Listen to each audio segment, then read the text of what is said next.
kulit berminyak, kulit kering atau kulit kombinasi?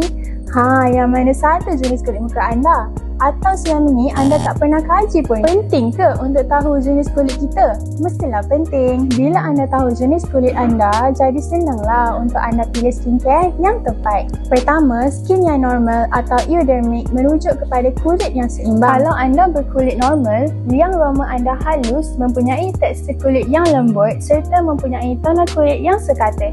Siapa je tak nak kulit normal ni kan? Kedua, siapa yang rasa dia mempunyai kulit kering? Masalah ini sering dialami oleh wanita dan menyumbang 40% kes di dermatologi. Kulit kering dapat dibahagikan kepada 3 tahap keparahan. Tahap pertama, dry skin, ditandai dengan kulit yang kusam, rapuh, kasar dan rendah keanzalan. Pada tahap yang kedua, very dry skin, kulit menunjukkan kerak ringan, tampak lebih tua sebelum waktunya, terasa tegang dan mengalami kegatalan. Akhir sekali, extremely dry skin adalah tahap yang paling serius di mana kulit menjadi sangat kasar, cenderung mengalami retakan dan sering berlaku kegatalan. Kenali tahap kekeringan kulit anda sebab ia sangat penting untuk mendapatkan rawatan yang tepat. Ketiga ialah kulit berminyak. Berminyak digunakan untuk menggambarkan jenis kulit dengan pengeluaran sebum yang terlalu banyak dan ia juga dikenali sebagai seborrhea. Ciri-ciri anda mempunyai kulit yang berminyak ini ialah liang pori besar dan jelas kelihatan. Akhir sekali, kulit kombinasi. Kulit kombinasi ini adalah gabungan dua-dua sekali iaitu kulit kering dan berminyak. Perbezaannya adalah pada zon T dan PP. Jadi, anda jenis kulit yang mana? Untuk lebih mudah mengenali jenis kulit anda